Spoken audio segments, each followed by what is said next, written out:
Okay, so this is just it's been an exhausting couple of days, but I'm just going to vent some of the thoughts that have been going through my head lately about Bloodborne and its lore, and I'll be the first to say I'm no like super expert, you know. I'm not Vati Vidya, um, or you know anybody like that. Um, I personally don't follow the Ashen Hollows stuff, although I don't think he ever did Bloodborne lore. But um, even when he did do Dark Souls 3 lore, I typically found too much contradicting evidence or just not enough credible evidence to really like solidify his theories in my head. Um, so I'm not a big subscriber to him. If you are, that's fine. I'm not trying to, you know, get on your case for, oh, you follow this guy that I don't follow, you must suck, you know. I'm just giving you my opinion on that. The real reason, like, why I'm making this is to speculate a little bit. A little while ago, I made a post, like, just questioning, like, so what would happen if all of the old hunters, what would happen if all of the old hunters that were trapped in the Hunter's Nightmare were released into, like, say, old Yarnum before it was burned down, or new Yarnum in the current state that it's in now. And some people didn't quite understand what I was talking about, and I don't know if this is because they don't follow the lore, or if it's because they came to different conclusions that I did, but I don't buy into the whole like you've been dead this whole time theory. And personally, I find those kinds of theories to be really weak, and they're just a way of summarizing a story in a really lazy way. Because there's a lot of evidence in this game that this is most certainly the real physical world. And if you're going to argue, like, oh, well, enemies respawn and shit like that, and, you know, you do that weird vanishing thing when you die, all hunters do that. And yeah, I know that's kind of weird, but that's been a thing since Dark Souls, or even Demon Souls. And you can't really put that into lore. So, you can't really put that into lore because it's a game mechanic. And it's like saying, like, oh, well, the summon signs in Dark Souls are part of the lore. They're not. They're there for cooperation because the devs thought it would be a great idea. Didn't I already get summoned to this guy's world? Anyways, they are... like, co-op mechanics are there because they're co-op mechanics, not because they have an intricate relation to the story, not because they serve some sort of real importance. The best explanation for summoning hunters with a bell in this game is that there's just other hunters around, and ringing the little bell says, I need help, and they come to your aid. It's really that simple. And I always feel like I'm always going off the beaten path of logic that I try to follow. But, is he back here? He's not. I always get off the beaten path of logic that I'm trying to follow. My point is that, like, I mentioned a little while back, like, oh, you know, what would happen if, what would happen if a bunch of, like, the old hunters were released back into, like, the physical world instead of trapped in a nightmare? Because the nightmares are not the physical world. To my understanding... Oh, was that somebody up there? To my understanding, what nightmares are a creation of the Great Ones. Nightmares are a creation of the Great Ones to either give them a place to live or to trap others, or, you know, whatever. I don't necessarily know why they do it, although I do have an idea of why, like... Alright. I do have an idea of, like, why the Hunter's Nightmare was created, and it was created, I would assume, by Mother Koss, at the behest of the fishing at the behest of the people of the fishing hammer. This is a little close to get summoned. Because they demanded justice for what had been done to them by Burgundy. And to my knowledge, all of that stuff happened to the fishing hamlet before the founding of the Healing Church. So Yharnam was cursed from the very start.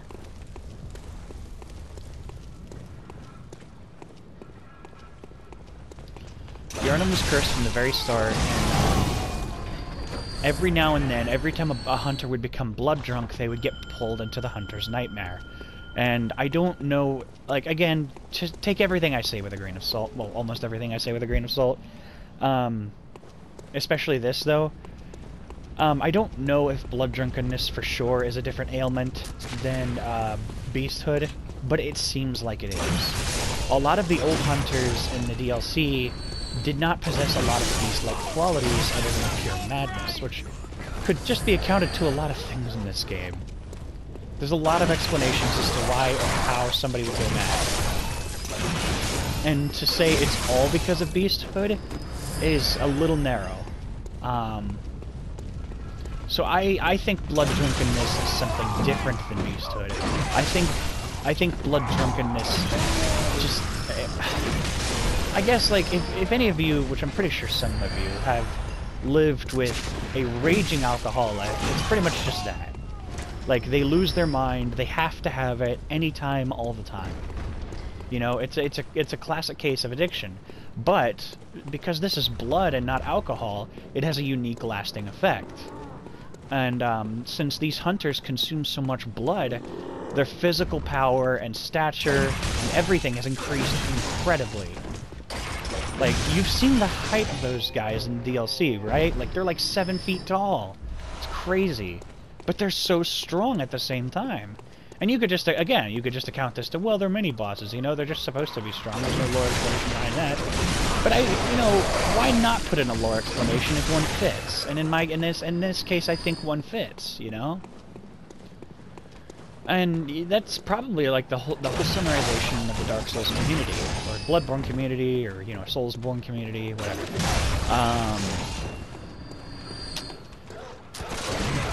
Like, why not put in lore where it fits? So my thinking is, because there are so many of the old hunters, if you were to unleash them into the state Yharnam is in right now, or even back in old Yharnam before it had to be burnt to the ground, they would clean that shit up, like, really quick, because the whole idea was, like, even in the garb descriptions or something like that, it says back when hunters were 10 a penny. This means that there was more supply than there was demand. You know, it's like the old version of the expression dime a dozen, you know.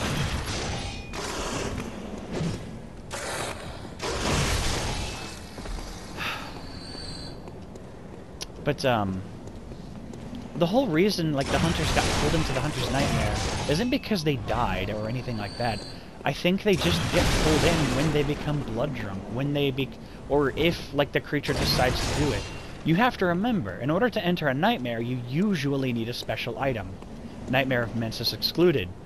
You need a tonsil stone to enter the Nightmare Frontier, and you need the Eye of a Blood Drunk Hunter to enter the hunter's nightmare. Now, from what I've guessed, each of those items means something towards entering that nightmare. And what Eye of a Blood Drunk Hunter tells me, in order to enter that nightmare, is that you have to be a Blood Drunk Hunter. Like, if you are sane, then you have to find a way around the system. That is designed to pull in corrupt people in one way or another, like abusers of the blood, or beasts, or anything like that. I don't even think that the fishing hamlet knew what hunters were back then, which makes a lot of sense, because they weren't really established. The Healing Church hadn't been founded yet, so there was no reason to even make hunters, because there was no beastly scourge. Byrgenwerth found that place, and I don't know how they found that place, though I do theorize that they found that place because they heard rumors of a great being that had washed ashore. Now, my assumption is that the people of the fishing hamlet had been taking good care of it, of Koss, Mother Koss. And then Byrgenwerth came in and extracted the blood. Vati said that in one of his videos, like, for some reason he seemed to stop making Bloodborne lore videos after the DLC came out, which is weird to me, because you would think that, like, oh well, shit, a whole bunch of lore came out, this is gonna be awesome, you know. But he seemed to stop for whatever reason. Anyways, so I guess I was just left to speculate on my own. I was just left to speculate on my own, like how and what happened.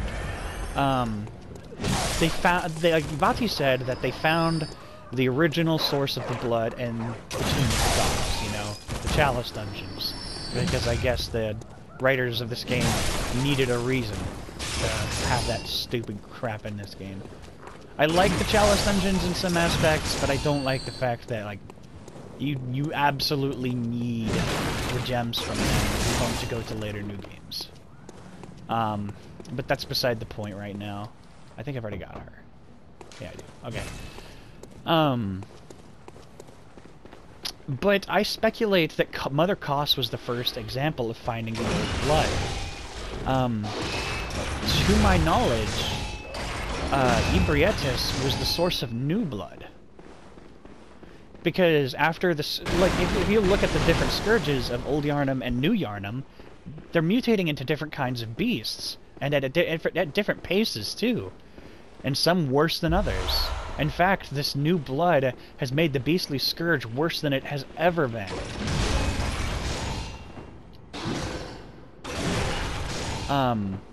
So I think what happened was, after the incidents of, and you guys already know the history of Ludwig. His whole thing was, he was used to keep the townspeople from rallying against the church. I don't know for how long that was successful, because now the townspeople are all crying for the death of church hunters and people of the church and stuff like that.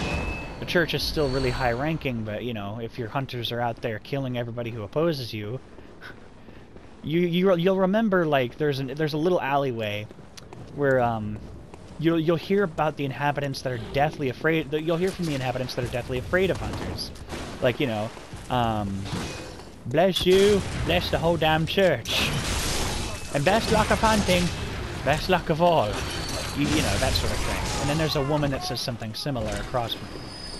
I think this is all. I think hunters, because people fear hunters, even if they don't respect the church, they're too afraid to show it, because now the church has so much power, it's difficult to get them out of it. And that's usually the case. If any of you are familiar with politics, if you give one person too much power, it's hard to take that away, because taking that away involves beating through the power you've given them. And in this case, the Healing Church was extremely powerful because of all the blood trade it did. And of course, like, you know, all of the people, like, coming from foreign lands to get this stuff. This magical miracle healing blood. Where was I going? Where was I going with this whole thing? Oh yeah. I think. Oh god, I just blinked again.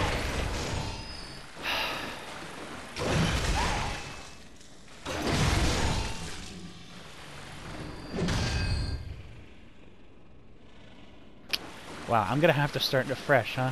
Or probably go through this footage and return to the thought later. I don't know. I'm sorry, I go off on rants a lot until I can't. Because this is not scripted, by the way. This is just... I decided to just get on and freaking talk. Just talk about what was on my mind. And I've had some bad experiences with some other games, so I decided to come back to Bloodborne. Not that I was away from it for very long. 2-3 days. Oh yes, I remember now. Okay, so that's another thing. The Healing Church had power because of trade. And you guys have probably heard, like, the rumors going around about Bloodborne 2, which may or may not happen. Personally, I hope it does. Another admin on this page said he hopes it's not called Bloodborne 2. And I guess I can see that, you know? Why would you want just like a generic number on the end of something? After all, we added a 2 on Dark Souls. Not that I hate Dark Souls 2. It's just, you know, it's really easy to say that it's the weakest of the series. But in my opinion, hard to say it's just a bad game. So yeah, the blood was traded far and wide. Oh yes, and of course, I'm trailing back to my original thought, too. So Ebrietas was used as a secondary source of the new blood because after the Scourge of Old Yarnum, they were like, okay, we have to keep using this blood to we have to keep using this blood to maintain our power, right? Okay, but what do? We don't want another outbreak. So they changed something about the blood. They either changed what blood they were using, or they changed something about the blood they were using. And I think that's where Ebrietas came in. They found Ebrietas in the dungeons, a left-behind Great One, and they captured her and confined her in a place beneath the Upper Cathedral Ward. And I think more accurately beneath the Grand Cathedral. Because in the spot right before the elevator that leads you to Ebrietas, there's an overlook of the Grand Cathedral. Which, by the way, if you take the layout of Central Yarnum and then take the layout of the Hunter's Nightmare, none of it adds up. Like, it's so weirdly random, and some places don't even exist in Central Yarnum that exist there.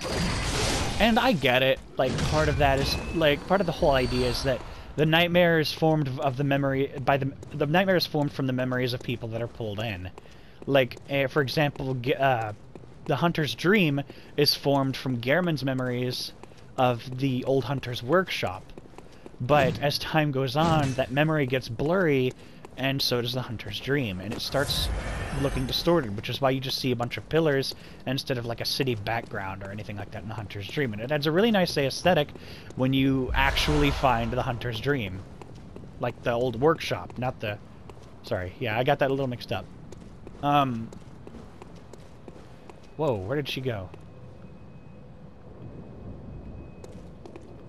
Anyways, yeah. I just thought I'd go to all these thoughts. Old hunters are mostly just blood drunk. And you need to be blood drunk to get in, or you need to have some type of abuse of blood consumption, which is why the beasts are allowed in, which is why Lawrence was allowed in, which is why Ludwig was allowed in. You know, that sort of thing. You don't have to be a blood drunk hunter, but it is one of the things that gets pulled in. It's a symbol of sorts. And if you're going to ask what the hell the tonsil stone means for the Nightmare Frontier, I couldn't tell you. I think Patch has just, like, hacked up a tonsil stone or something. And it's just like, here, take this, freshly from my mouth. I'm sure it has some sort of importance. In fact, I have it in my inventory. Let's check it. Oh, it resembles the amygdala. Right, of course. Okay, so it resembles the symbol of the, it resembles the Great One that created that part of the nightmare. I do believe that a different Great One created, the Nightmare of Mensis. In fact, I think it was Murgo that created it. Now, you may argue, like, oh, well then how come Mikolash is the host of the nightmare? You don't have to be the creator of something to be its host. It was definitely the School of Mensis that provoked the nightmare. That connected the nightmare to the physical world. That's my thing. The School of Mensis did a lot of horrible things, and the one Reborn, my assumption is, yes, it was an effort to commune with a Great One, but it was also an effort to pull a Great One back into physical form. As you guys know, or may not know, a Great One abandons its physical form when it ascends to, well, its true status. But they wanted to commune with it, and what better way to commune with a Great One than forcing it back into a physical form? This didn't go so well. Even though they had accumulated enough bodies to form a suitable physical vessel, that thing was not a Great One. It was a failure, that's what that was. And speaking of failures, the living failures are another way to commune with the Great Ones, but this was not done by the School of Mensis. The choir had its own ways of experimentation, and it just goes to show, like, there was a lot of argument within the ranks of the Healing Church on what was considered inhumane. Because the School of Mensis, I would argue, had the worst inhumane methods, but that doesn't mean that the choir was exactly, like, generous and moral. I mean, if you friggin' look at all the crap that's wandering around the research hall and all the crap that's in the upper cathedral ward, I mean, they kept a lot of crap from the townspeople. It really makes you wonder at what point did Lawrence's motives change, if they changed at all, or if it was simply his successors' motives that changed. Because Lawrence, from what I hear, Lawrence was the founder of the Healing Church, and I recall seeing an item description that says the Healing Church was founded after Lawrence passed. So I'm confused at conflicting evidence. It could simply be mistranslation. Either way, Lawrence's goal was still to ascend to become a Great One. And Lawrence and Willem had different methods to go about it. Lawrence's argument was, we need the physical bodies. We need the physical bodies in order to attain the proper insight. But Willem's argument was, we need the proper insight to attain the physical bodies, and then to ascend past those physical bodies. Or perhaps skipping the physical part altogether, and gaining the insight to just ascend. And I would argue that while they were both wrong, I would say that Willem was closer to being right. The physical bodies of the Great Ones are not prerequisites. I don't think you need to have a distorted, disgusting Cthulhu-ass human body... Not human. Distorted, disgusting Cthulhu-like body. And I've read a little bit on the Cthulhu lore. I know Cthulhu was just simply one deity of the whole thing, and in fact, he wasn't one of the most powerful. He was also referred to as the Great Dreamer, and is a child of Yog-Sothoth, I think.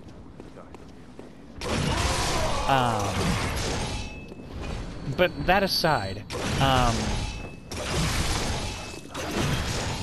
don't think you need to ascend to look like, I don't think you need to ascend to become a monster in order to contain the insight. Although that is exactly what you do at the end of Bloodborne. Spoiler. Provided you go for that ending. There are several endings to take, but personally, my favorite ending is taking over the Hunter's Dream and guiding future hunters and future hunts. Trying to protect Yharnam that way, by training in new generations.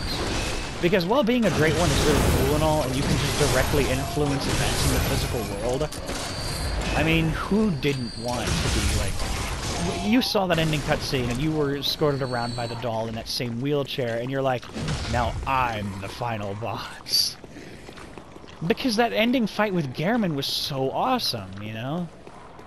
I'm getting too off topic again, aren't I? Well, that's okay. The whole thing is almost over. So hang in there just a bit longer.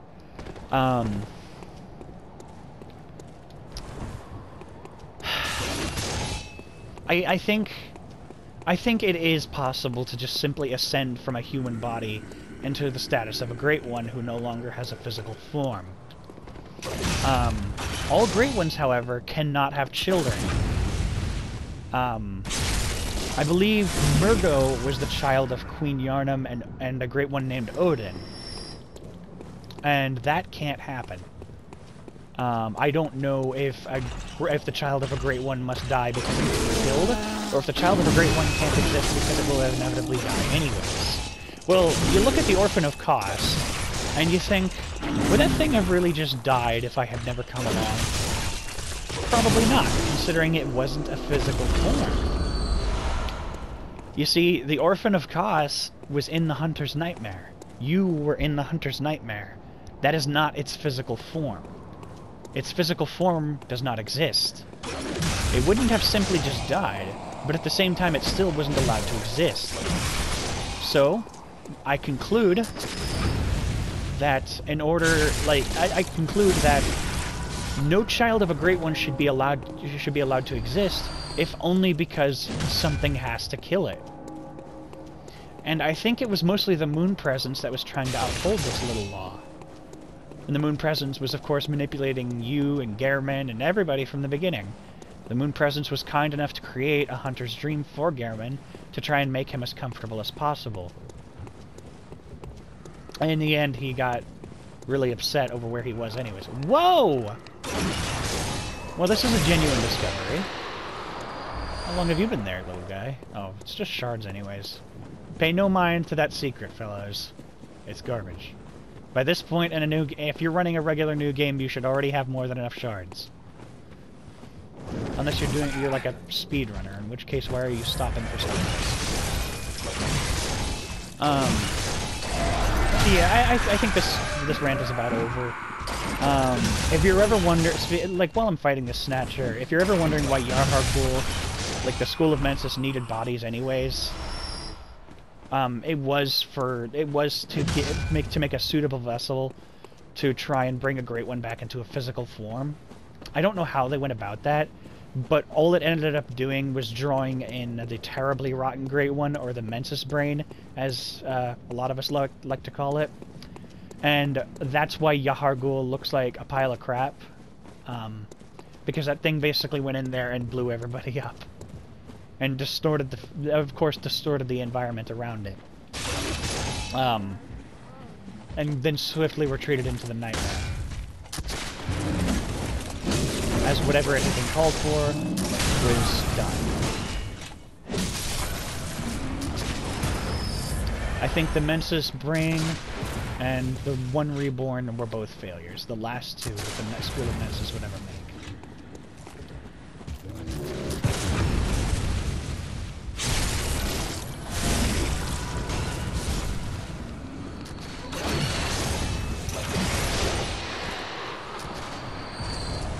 So that's it then. I hope if anybody watched this, they enjoyed listening to it. And of course, you know, I'm making gameplay in the background, because why the fuck not?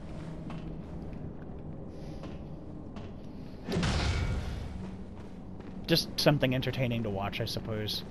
I didn't fight any bosses here just because I was kind of hoping to get summoned more than once by a guy that would disconnect me anyways. I don't know where it is. Well, this is the end. Have a good day, everybody. This is Admin Black Knight. I will catch you next time. Maybe I'll post a PvP video. Maybe I'll post more PvE. Or maybe I won't.